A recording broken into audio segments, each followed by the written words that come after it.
Bonjour à tous et bienvenue aujourd'hui dans cette nouvelle vidéo. Si je vous dis dernier week-end de septembre, si je vous dis l'an 879, oui, c'est l'époque de tes grands-parents. Si je vous dis le 24 janvier 1798, qu'est-ce que vous me répondez? Tout simplement le papé vaudois, la saucisse au chou. Voilà, tout simplement, bon, j'ai pris des notes, évidemment, parce que si je te parle d'histoire, je risque de mélanger certaines dates et des choses qui n'iront pas du tout ensemble. Donc, remontons au 24 janvier 1978, pardon. Respect et honneur aux Suisses, respect et honneur au canton de Vaud, liberté et patrie, à ce canton qui, ce jour-là, s'est libéré et a eu son indépendance face aux Bernois qui ont envahi les terres vaudoises. Voilà, en l'an 879, l'empereur de Germanie trouva une idée puisque la viande vient à manquer. On mélangea le chou avec de la viande, on en fut des saucisses et évidemment ce fut une réussite totale. Mais oui, parce que dans le temps on faisait un essai puis c'était une réussite totale directement dès le premier essai culinaire. Mais c'est formidable, ce qu'on n'arrive plus à faire aujourd'hui. Et aussi le dernier week-end de septembre, la fête de la saucisse à herbe, là aussi, où on célèbre la saucisse au chou avec le papé vaudois. Mais là, je te le présente tout simplement, actuellement, puisque en janvier, nous parlons de galette des rois, de brioche des rois, donc pas de place pour la galette des rois, pour le papé vaudois, pardon. Et c'est aussi, pendant tout l'hiver, c'est un plat d'hiver que l'on se fait, qui est chaud, convivial, on partage, pardon, avec tout le monde. Je suis tellement ému que vraiment ça me retourne l'estomac. Voilà, donc c'était un petit cours d'histoire pour une fois que je prépare une intro, généralement c'est des one-shot, donc voilà pourquoi des fois il y a des petites hésitations, et même là quand je note des trucs, il y a des petites hésitations, des fois je ne suis pas sûr, là j'ai deux aftes dans la bouche, vraiment génial pour parler, donc j'espère que tu me comprends, que c'est quand même pas trop de te vider pour comprendre. Voilà, donc, pour cette recette, on aura besoin de pommes de terre. Faites très attention, on a besoin de pommes de terre de la variété pour les pommes purées. Donc, la César, la Manon, la Gata ou la Mona Lisa. Ce ne sont pas les prénoms de mes ex, non, c'est des noms de variété de pommes de terre. Voilà, donc ça, c'est important puisque je ne te le dis pas dans les ingrédients. Je profite de te le dire maintenant. À part ça, j'espère que tu vas bien, que tu as passé une bonne semaine. Ça me fait plaisir de te retrouver aujourd'hui pour cette nouvelle recette. Bienvenue à tous mes abonnés, bienvenue évidemment aussi aux nouveaux abonnés et bienvenue également à ceux qui découvrent ma chaîne par cette vidéo. Voilà, maintenant que je t'ai fait un petit cours d'histoire, on met ça de côté et évidemment maintenant, je vais te laisser avec toute la vidéo, je vais te laisser avec tout le procédé habituel avant de réaliser ce plat convivial, chaleureux, familial, que tu partages entre amis, entre ennemis, vraiment comme tu veux. Allez, tout de suite, c'est parti. N'hésite pas à laisser un pouce bleu, à t'abonner, à laisser un commentaire ou même à partager la vidéo sur les réseaux sociaux. Mais tu peux également me suivre sur Facebook et sur Insta. La liste des ingrédients maintenant pour réaliser un papé vaudois saucisse au chou. 1 kg de poireaux émincés. 500 g de pommes de terre coupées en gros quartiers. 2 saucisses au chou. 1 décilitre de crème 35%. 1 demi-décilitre de vinaigre de vin blanc. Du sel, du poivre, de la noix de muscade. Voilà, on se retrouve pour le procédé justement pour le papé vaudois. Donc, pommes de terre à cuire, poireaux à cuire. Là, j'ai aujourd'hui, grande vidéo, grand jour. J'ai acheté deux plaques à induction, deux nouvelles plaques à moitié prix. Je crois pas qu'il y a des choses que j'ai payées dans ma vie réellement à 100%. Généralement, j'achète tout en promo, en action ou autre. Et aujourd'hui, je les inaugure avec vous. Les casseroles, ça fait déjà 10 ans que je les ai. Donc voilà, je les ai reçus eh bien, quand j'ai fêté mes 1 an. Euh, donc là, j'ai 2 casseroles avec de l'eau que j'ai mis à bouillir. Donc là, je vais mettre un peu de sel, hop, pour les pommes de terre, un peu de sel, hop, pour les poireaux. Donc là, je les fais les deux en même temps. Si chez toi, tu n'as pas 2 casseroles, 2 plats chauds, tu fais l'un après l'autre, il n'y a pas de souci, ça va aussi très bien. Là, c'est juste vraiment pour optimiser justement la vidéo, qu'elle soit aussi plus attrayante et tout. Donc là, j'ai un peu salé l'eau, je vais mettre les pommes de terre. Donc j'ai épluché, j'ai coupé en gros quartier, comme ça cuira un peu plus vite, comme ceci. Et puis là, eh bien, j'ai mon poireau. Donc mon poireau que j'ai tout simplement coupé en deux dans la longueur et ensuite je l'ai émincé pour ensuite en avoir des petits cheveux comme ceci. Et là, je vais les mettre à cuire. Donc évidemment, je les ai lavés, mais je te ferai aussi une vidéo comment bien préparer son poireau. C'est vrai que là, quand je fais les vidéos, généralement, je te prépare tout en amont pour vraiment avoir la période, le moment final à partager avec toi. Donc là, j'avais le vert et là, eh ben, on va finir par la partie blanche. Hop. Plein d'eau passe à côté, c'est pas très bien. Hop, comme ceci, voilà. Donc là, on met tout le poireau. Voilà. Je vais un peu éponger l'eau de voilà, qui a passé à côté.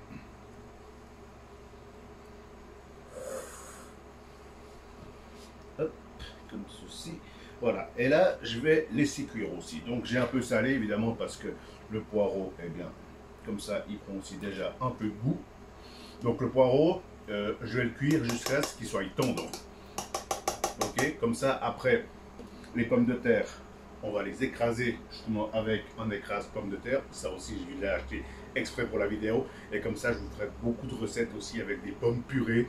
Qu'est-ce qu'on peut faire à partir d'une pomme purée? Il y a plein de choses à faire, des choses simples, des choses peu coûteuses, en fin de mois, en début de mois, ou tout simplement, tu es entre amis, il y a beaucoup de personnes à nourrir, et tout simplement, tu te dis, tiens, si je faisais quelque chose à base de pommes de terre, c'est pas cher, c'est sympa, c'est toujours bon, c'est toujours apprécié par tout le monde, et voilà, j'ai aussi ouvert la fenêtre, parce qu'il commence à faire chaud dans cet appart. Donc, si tu entends des bruits de klaxons, de voitures, d'accidents, de gens qui essayent de faire connaissance, c'est normal. Je suis à côté d'un carrefour et c'est souvent un carrefour avec de grandes histoires. Voilà, donc, ceci dit, hop, les deux, j'ai mis à cuire. Et là, maintenant, on va simplement attendre eh bien, que le tout cuise. Ça devrait prendre pas trop longtemps. Honnêtement, j'ai aucune idée combien de temps le poireau ça peut prendre. C'est vrai que je vais quand même regarder l'heure, comme ça je peux te donner une approximation du temps de cuisson. Voilà. Voilà, donc on va reprendre. Donc là, j'ai toujours mes poireaux qui cuisent, les pommes de terre. Donc c'était cuit 8-10 minutes. C'est que je les ai pas coupés, enfin je les ai pas laissés en gros quartier. Je les avais quand même coupés un peu en petit. Donc c'était cuit un peu plus vite. Là, le poireau, on est à 13-14 minutes environ. Donc, maintenant que le poireau il est cuit, je vais l'égoutter.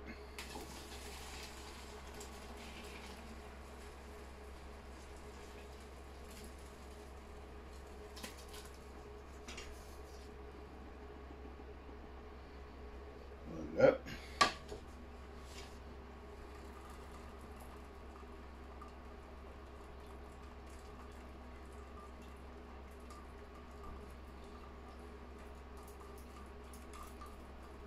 Donc ça, le poireau, en fait, voilà, il faut bien sortir le jus également.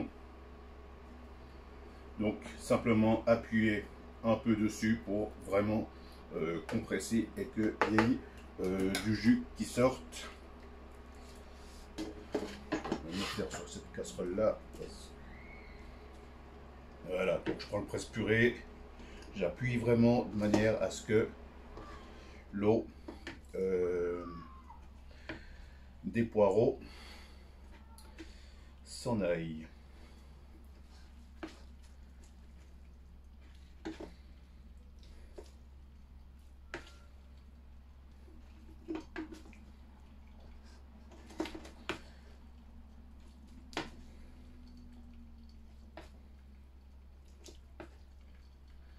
Voilà, donc là on va bientôt arriver au terme donc pour le papet. Ensuite, il faudra cuire la saucisse. Donc ça, c'est aussi quelque chose, j'ai envie de vous dire, de pas très compliqué. Hein, ça prend juste après une casserole. Mince. Une casserole en plus.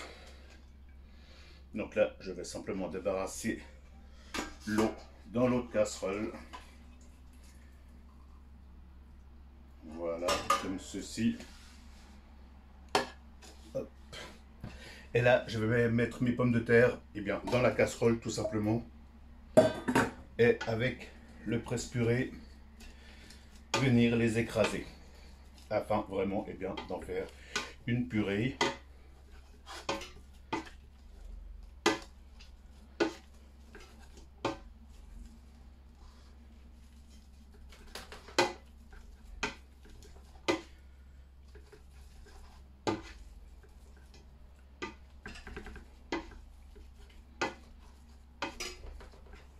Voilà, comme ceci.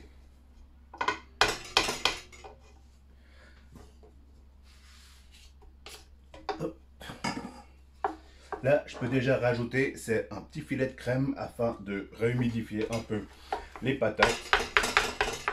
Si vraiment vous trouvez que les patates sont plus ou moins sèches. Et là, on va rajouter le poireau. Voilà, comme ceci.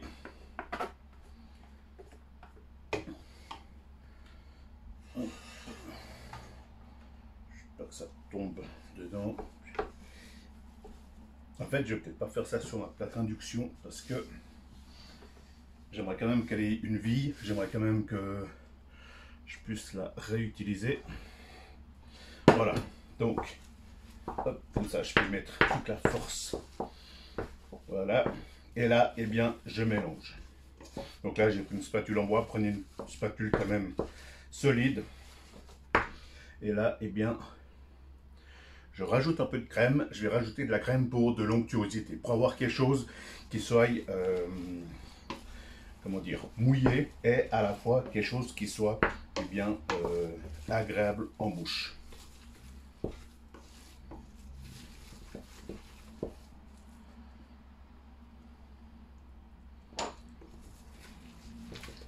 Aussi, si vous voulez convaincre vos invités que vous avez fait une pomme purée maison, laissez des petits morceaux. Hein, ça, c'est ce que les grandes marques ne peuvent pas faire. C'est qu'il y ait des morceaux de pommes de terre dedans qui soient mal écrasés ou autres. Et ça, c'est vraiment la petite touche de l'artisan. Voilà. Dans les ingrédients, je t'ai mis 1 déci de crème. Là, j'ai un petit pot de 2 décis et demi. Je sais pas exactement combien j'en ai pris. C'est vrai que l'essentiel, c'est la consistance. D'avoir quelque chose d'onctueux, quelque chose qui soit pas liquide et pas sec à la fois.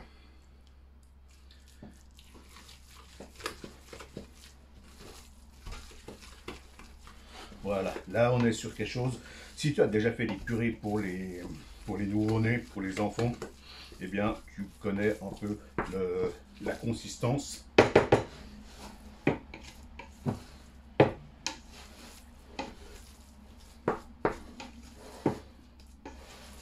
Voilà. Donc là, à ce stade-là, je vais rajouter un peu de poivre. Donc là maintenant on est sur l'assaisonnement, noix de muscade, un peu de sel.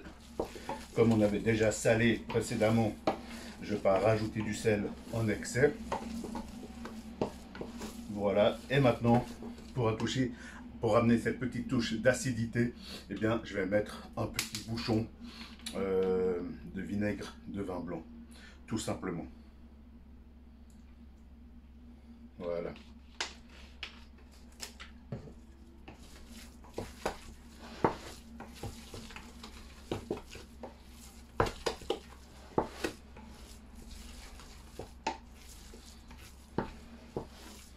Alors après, évidemment, c'est à choix. C'est si vous voulez utiliser que le blanc du poireau, d'avoir quelque chose de plus clair. Là, j'ai mis du blanc, du vert. Donc, on a un papé qui est un peu couleur vaudoise, blanc et vert. Voilà, mais tu peux également utiliser que le blanc, te dire je mets tout. C'est vraiment, je pense pas qu'il y ait de règles ou de quelque chose de précis par rapport au poireau. Voilà, maintenant on va passer à la cuisson de la saucisse au chou. Voilà, donc là j'ai de l'eau frémissante. Je veux pas qu'elle monte plus haut. Je vais déjà baisser le feu. Là, j'ai mis une casserole d'eau à chauffer au maximum. Donc sur 2000, j'ai baissé à 1400. Là, j'ai préparé les saucisses au chaud. Donc, j'ai été les acheter et tout. J'ai mis un cure-dent dedans. Pourquoi? Parce que si ton feu va trop fort, ça risque de faire éclater ta saucisse. Et comme la saucisse, eh bien, comme tu vois ici, elle est faite par des nœuds, eh bien, s'il y a trop de pression, elle pète et ça pète généralement là où tu veux pas et il y a toute la viande qui sort. Donc là, avec des cure-dents, c'est sûr que s'il y a trop de pression, il y a un échappatoire pour justement s'il y a trop de pression dans la saucisse. Donc j'ai fait ça pour les deux et maintenant ça va être 20 minutes de cuisson comme ça. Hop.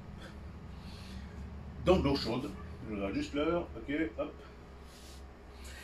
Et là, je vais les laisser tranquillement pendant 20 minutes. Je vais contrôler quand même pendant les 20 minutes que le feu ne monte pas plus haut, mais vraiment qu'on ait ces petites bulles au fond et vraiment que ça soit une sorte de pochage. Voilà, donc la cuisson maintenant de la saucisse au chaud. Voilà, donc là, la saucisse au chaud a cuit pendant 20 minutes, donc tranquillement, l'eau légèrement frémissante. J'étais à 1400 au début, donc il y a 20 minutes. Là, j'ai fini à 400, j'ai baissé à chaque fois un peu le feu, puisque de toute façon, déjà, la casserole est chaude. Et à force d'apporter de la chaleur, et ben, ça continue à prendre trop de chaleur. Donc, pour pas que les saucisses soient trop cuites, pour pas que les choses ne soient pas faites comme j'ai envie, et ben, tu baisses tranquillement le feu. Voilà, donc là, le papet est prêt. La saucisse est prête aussi. Hop, comme ceci. Oups. Maintenant, il n'y a plus qu'à se mettre à table et à se régaler. Voilà, on arrive au terme de cette vidéo. J'espère qu'elle t'a plu. J'espère que tu auras envie chez toi de te faire un papé vaudois avec la saucisse au chou. Juste pour info, si ça t'intéresse, il me reste de la place ce soir à ma table. Donc, tu es le bienvenu si tu as envie de venir partager un papé vaudois saucisse au chou avec moi et avec mes amis. Voilà, moi je te retrouve prochainement pour une nouvelle vidéo. D'ici là, prends soin de toi, porte-toi bien. On arrive gentiment, automne, hiver, c'est vraiment une période aussi où quand il fait froid, on se colle les uns aux autres et on chante la Java. Mais voilà, allez, d'ici là, prends soin de toi, n'oublie pas l'écharpe, le bonnet, les petits gants, les moufles et aussi de dormir la fenêtre fermée avec des chaussettes. Allez, bonne semaine, ciao.